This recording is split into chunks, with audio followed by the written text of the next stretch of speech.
Hello दोस्तों, कहानियों का दौर चैनल में आपका स्वागत है। आज हम सुनेंगे उत्तर प्रदेश की एक लोक कथा। तो चलिए शुरू करते हैं। चतुरी चमार, उत्तर प्रदेश ब्रज की एक लोक कथा। किसी गांव में एक चमार रहता था। वह बड़ा ही चतुर था, इसीलिए सब उसे चतुरी चमार कहा करते थे। घर में वह और उसकी स्त्री थी। उनकी गुजर बसर जैसे तैसे होती थी। इससे वे लोग हैरान थे। एक दिन चतुरी ने सोचा कि गांव में रहकर तो उनकी हालत सुधरने से रही, तब क्यों न वह कुछ दिन के लिए शहर चला जाए और वहां से थोड़ी कमाई कर लाए। स्त्री से सलाह की तो उसने भी जाने की अनुमति दे दी।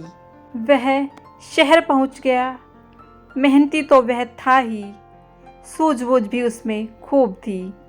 कुछ ही दिनों में उसने 100 रुपये कमा लिए। इसके बाद वह गांव को रवाना हो गया। रास्ते में घना जंगल पड़ता था। जंगल में डाकू रहते थे। चतुरी ने मन ही मन कहा कि वह रुपए ले जाएगा तो डाकू छीन लेंगे। उसने उपाय खोजा। एक घोड़ी खरीदी और कुछ रुपए उसकी पूंछ में बांधकर चल दिया। देखते देखते डाकुओं ने उसे घेरा और बोले, बड़ी कमाई करके लाया है चतुरिया, ला निकाल रुपए। चतुरी ने कहा, रुपए मेरे पास कहाँ है, जो थे उससे यह घोड़ी खरीद लाया हूँ। इस घोड़ी की बड़ी करामात है, मुझे यह रोज 50 रुपये देती है। इतना कहकर उसने मारा। पूंछ में डंडा की खन खन करके 50 रुपये निकल पड़े। डाकुओं का सरदार बोला, सुन भाई, यह घोड़ी तुमने कितने में खरीदी है? चतुरी ने कहा, क्यों, उससे तुम्हें क्या? वह बोला, हमें रुपए नहीं चाहिए, यह घोड़ी दे दो। नहीं, चतुरी ने गंभीरता से कहा, मैं ऐसा नहीं कर सकता, मेरी रोजी की आमदनी बंद हो जाएगी। सरदार बोला, ये ले, घोड़ी के लिए 100 रुपये। चतुरी ने और आग्रह करना ठीक नहीं समझा। रुपए लेकर घोड़ी उन्हें दे दी और गांव की ओर चल पड़ा। घर आकर सारा किस्सा अपनी स्त्री को सुना दिया। उसने कहा, हो न हो 2-4 दिन में डाकू यहाँ आए बिना नहीं रहेंगे, हमें तैयार रहना चाहिए। अगले दिन वह खरगोश के 2 एक से बच्चे ले आया। एक उसने स्त्री को दिया। बोला, मैं रात को बाहर की कोठरी में बैठ जाया करूँगा। जैसे ही डाकू आए, इस खरगोश के बच्चे को यह कहकर छोड़ देना कि जा चतुरी को बुला ला, आगे मैं संभाल लूँगा। डाकुओं का सरदार घोड़ी को लेकर अपने घर गया और रात को आंगन में खड़ा करके पूंछ में डंडा मारा और बोला, ला रुपए। रुपए कहाँ से आते? उसने कस कस कर कई डंडे पहले तो पूंछ में मारे, फिर कमर में। घोड़ी ने लीद कर दी, पर रुपए नहीं दिए। सरदार समझ गया कि चतुरी ने बदमाशी की है, पर उसने अपने साथियों से कुछ भी नहीं कहा। घोड़ी दूसरे के यहाँ गई, तीसरे के यहाँ गई, उसकी खूब मरम्मत हुई, पर रुपए बेचारी कहाँ से देती? चतुरी ने उन्हें मूर्ख बना दिया। लेकिन इस बात को अपने साथी से कहे तो कैसे? उसकी हंसाई जो होगी। आखिर 5वें डाकू के यहाँ जाकर घोड़ी ने दम तोड़ दिया। तब भेद खुला। फिर सारे डाकू मिलकर एक रात को चतुरी के घर पहुंच गए।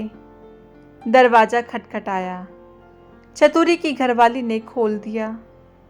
सरदार ने पूछा, कहाँ है चतुरी का बच्चा?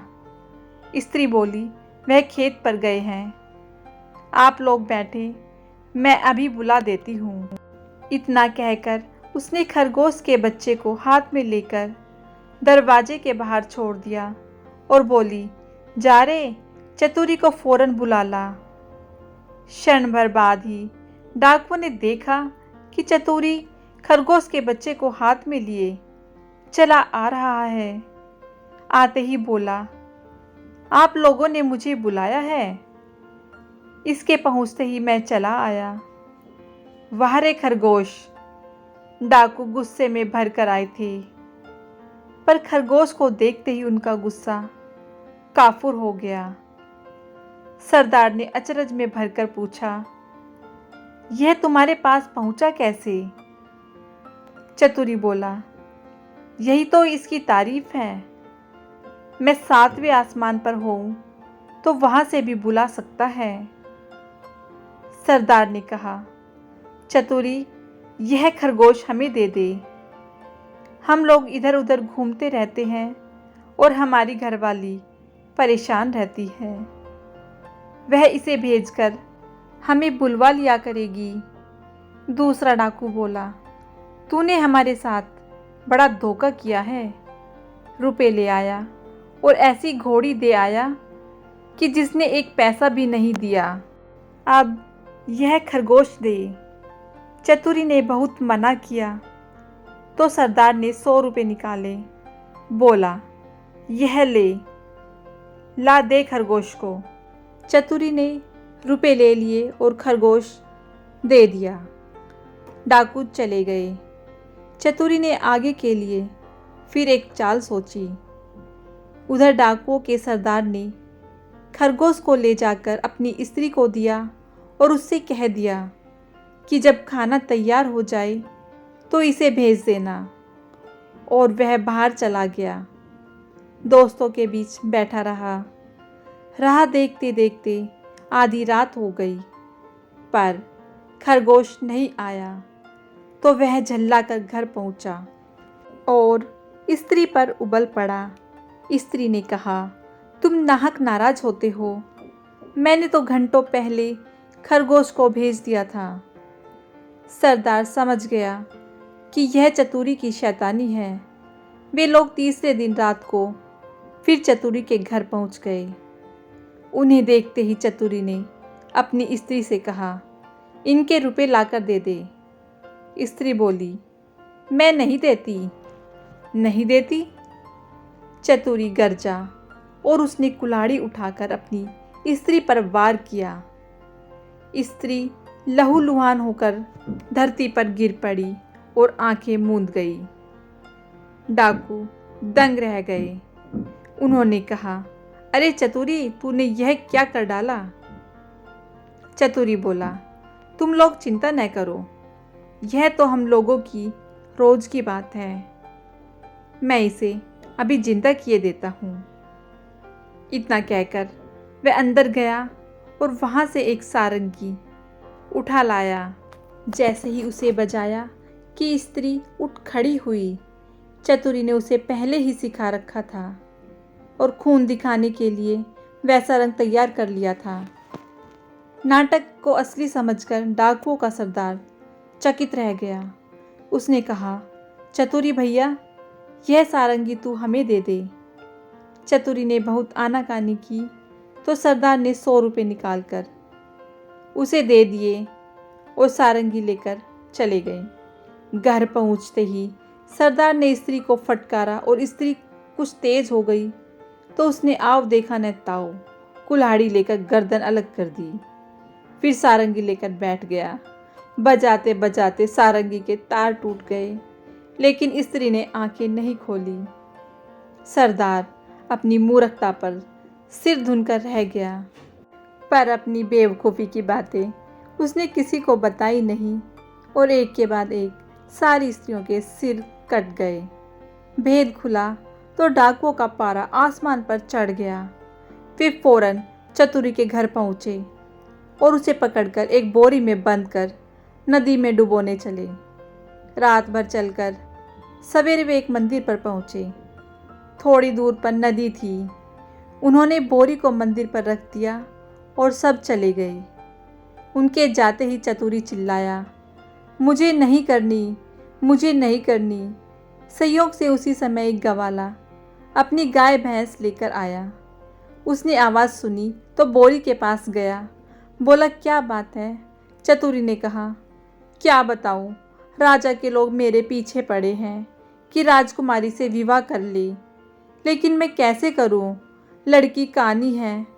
ये लोग मुझे पकड़कर ब्याह करने के लिए ले जा रहे हैं। गवाला बोला, भैया ब्याह नहीं होता, मैं इसके लिए तैयार हूँ।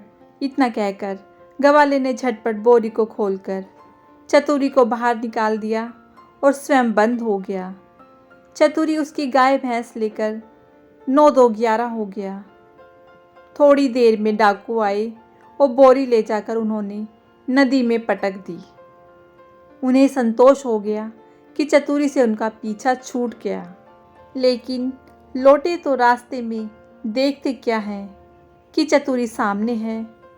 उन्हें अपनी आंखों पर विश्वास नहीं हुआ। पास आकर चतुरी से पूछा, क्या बे, तू यहाँ कैसे? वह बोला, आप लोगों ने मुझे नदी में उथले पानी में डाला, इसलिए गाय भैंस ही मेरे हाथ पड़ी। अगर गहरे पानी में डाला होता तो हीरे जवाहरात मिलते।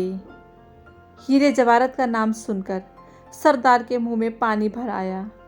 बोला, भैया चतुरी, तू हमें ले चल और हीरे जवाहरात दिलवा दे।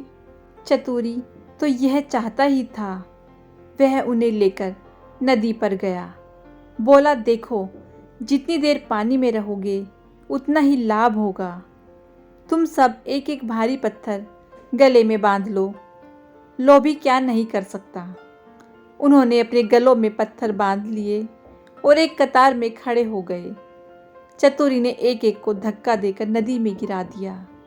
सारे डाकुओं से हमेशा के लिए छुटकारा पाकर चतुरी चमार गाय भैंस लेकर खुशी खुशी घर लौटा और अपनी स्त्री के साथ आनंद से रहने लगा। दोस्तों, कैसी लगी आपको चतुरी चमार की चतुराई की ये कहानी? मुझे कमेंट करके ज़रूर बताइएगा। यदि आपको ये कहानी अच्छी लगी हो तो इस कहानी को लाइक कीजिए, शेयर कीजिए और मेरे चैनल को सब्सक्राइब करना ना भूलिएगा। कहानी सुनने के लिए बहुत बहुत धन्यवाद।